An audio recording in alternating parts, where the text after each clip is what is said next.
Good morning बच्चों। हम class 6 subject social science के चैप्टर पढ़ रहे थे व्हाट इज़ गवर्नमेंट। तो कल हमने टाइप्स ऑफ गवर्नमेंट पढ़ा था। हमने एक पढ़ा था डेमोक्रेसी। डेमोक्रेसी गवर्नमेंट कौन सी होती है? डेमोक्रेसी गवर्नमेंट वो होती है जो लोग अपनी मर्जी से इलेक्शन करके जिस जिस लीडर को चुनते हैं उसको डेमोक्रेसी गवर्नमेंट बोलते हैं। और उस गवर्नमेंट में क्या जो भी वो फैसले लेती है उनको क्या करना पड़ता है, लोगों को वो फैसले बताने पड़ते हैं कि हम ये वाला फैसला ले रहे हैं, और लोगों की सहमति से ही उनको वो फैसले अमल में लाने पड़ते हैं। अब दूसरी अनदर फॉर्म ऑफ गवर्नमेंट, अब हम पढ़ेंगे दूसरी फॉर्म ऑफ गवर्नमेंट कौन सी है। Another form of government is monarchy. The monarch king और queen has the power to make decision and run the government. जो मोनार्ची गवर्नमेंट होती है इसमें क्या होता है, या राजा होता है या रानी होती है जिसके पास पावर होते हैं ताकि वो डिसीजंस ले पाए। द मोनार्च में have a small group of people. जो ये मोनार्च है उसमें क्या होता है, एक स्मॉल ग्रुप ऑफ पीपल होता है टू डिस्कस मैटर्स विद, वो आपस में मैटर्स डिस्कस करते हैं। But the final decision making power remain with the monarch. लेकिन जो फाइनल डिसीजन होता है वो उसी मोनार्च को होता है, या तो वो राजा होती है या रान, जो भी होगा उसके पास फाइनल डिसीजन होता है।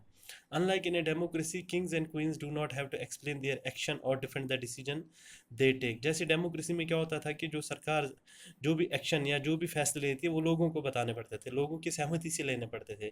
लेकिन जो ये मोनार्ची डेमोक्रेसी है इसमें उनको कोई जो किंग या क्वीन है उसको एक्सप्लेन नहीं करने पड़ते अपने फैसले, या अपने फैसले लोगों की सहमति से नहीं करने पड़ते। जो इनकी मर्जी है ये वही फैसले लेते हैं। अब यहाँ पर दिया है discuss. Do you think it is important for people to be involve in decision that affect them, give two reasons for your answer. बोलता है क्या आप सोचते हो कि लोगों को उन फैसलों में इन्वॉल्व होना चाहिए जो उनकी ज़िंदगी को मुतासर करता है। Give two reasons of your answer. अपने जवाब के लिए दो रीजन दीजिए, दो कारण दीजिए। दूसरा, which type of government would you prefer to have in the place you live in and why. ये बोलता है कि आपके जहाँ आप रहते हैं वहाँ पे कौन सी टाइप की गवर्नमेंट होनी चाहिए और क्यों होनी चाहिए। Which of the statements below is correct, correct दो statement that you think need correction. अब इन्होंने तीन स्टेटमेंट दिए, इनमें बोल रहा है कि कौन सा स्टेटमेंट करेक्ट है जिसको करेक्शन की जरूरत होगी। ए पार्ट के, in a monarchy the country citizens are allowed to elect whomever they want. जो एक मोनार्ची सरकार, जो मोनार्ची डेमोक्रेसी, जो मोनार्ची गवर्नमेंट है उसमें क्या होता है, जो सिटीजन्स होते हैं उस देश में जो लोग रह रहे होते हैं उनको उनको हक होता है ताकि वो अपना चुना हुआ लीडर अपना लीडर चुन सकते हैं। In a democracy a king has absolute power to rule the country. और तीसरा पार्ट है, in a monarchy people can raise questions about the decision the monarch takes. अब क्या है कि डेमोक्रेटिक गवर्नमेंट्स कौन सी होती है। India is a democracy. India India कौन सी कंट्री है, एक डेमोक्रेसी कंट्री है। This achievement is the result for a long and eventful struggle of the Indian people. ये रिजल्ट क्या है, जो जो हिंदुस्तान के लोगों ने जो लड़ाई लड़ी थी अंग्रेजों के खिलाफ, ये उसका एक नतीजा है। There are other places in the world where people have also struggle to have democracies. बहुत सारी अदर जगह है जहाँ पर लोग अभी भी लड़ रहे हैं, किसके लिए, डेमोक्रेसी के लिए। You know you now know that the main feature of a democracy is that the people have the power to elect their leaders। तुमको अभी पता लगेगा जो इसका मेन फीचर, इसकी जो खासियत है डेमोक्रेसी की, क्या खासियत है कि पीपल अपनी मर्जी से, जो लोग हैं अपनी मर्जी से अपना लीडर चुन सकते हैं, अपना नेता चुन सकते हैं। So in a sense a democracy is a rule by the people. अगर आप दूसरे मतलब में देखेंगे तो जो डेमोक्रेसी क्या है वो लोगों द्वारा लोग ही उसमें क्या करते हैं, रूल करते हैं। The basic idea is that people rule themselves by participating in the making of these. जो इसका बेसिक आइडिया क्या, लोग जो भी रूल बनाते हैं वो उसमें क्या करते हैं, हिस्सा लेते हैं। Democratic government in our times are usually refer to as representative democracies. जो डेमोक्रेटिक गवर्नमेंट होती है हमारे टाइम में, उसको ये क्या यूजुअली क्या होता है, ये इसमें क्या हो जाता है कि हम एक रिप्रेजेंटेटिव चुनते हैं। रिप्रेजेंटेटिव डेमोक्रेसीज होती है ये।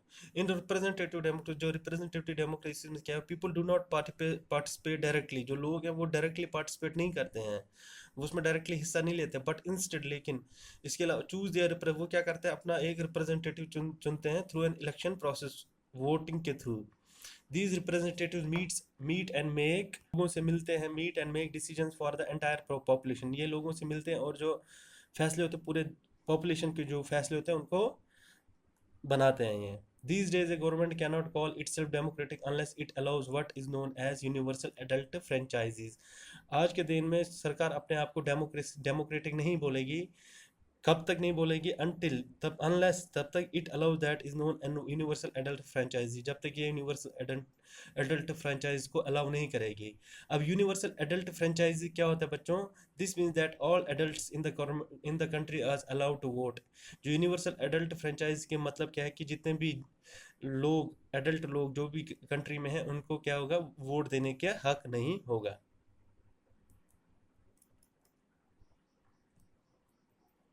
But it was not always like this, लेकिन ये एक जैसा हमेशा एक ऐसा ही नहीं था। कैन यू बिलीव दैट, क्या आपको विश्वास होगा? That there was a time when government did not allow women and the poor to participate in election. वो भी एक समय था जब सरकार औरतों और गरीब लोगों को हिस्सा नहीं लेने देती थी, किसमें? इलेक्शंस में।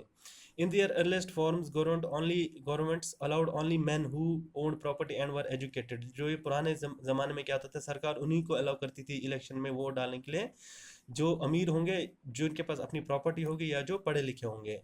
दिस मीन्ट दैट वुमेन, इसका मतलब औरतें, द पुअर गरीब, द प्रॉपर्टी लेस, या जिनके पास कोई प्रॉपर्टी नहीं है, एंड द अनएजुकेटेड, और जो पढ़े लिखे नहीं है, were not allowed to vote, उनको वोट डालने का हक नहीं था, उनको वोट डालने की इजाज़त नहीं थी। The country was governed by the rules and regulation that these few man made. जो कंट्री, जो हमारी कंट्री थी, उस पे उसकी जो जो सरकार थी, जो उसका रूल्स है, वो कौन बनाते थे? जो ये थोड़े से जो आदमी बनते थे, उन्हीं वही उसका रूल बनाते थे, उसी रूल्स पर ये कंट्री चलती। In India before independence only a small majority was allowed to vote. जो हिंदुस्तान था आज़ादी से पहले क्या था, एक छोटे से ही बहुत कम लोगों को क्या था? वोट डालने का हक था। And they therefore came together to determine the fate of the majority. और फिर वो आगे आते थे कि जो जो इसकी जो हमारे देश की किस्मत है, वही लोग तय करते थे।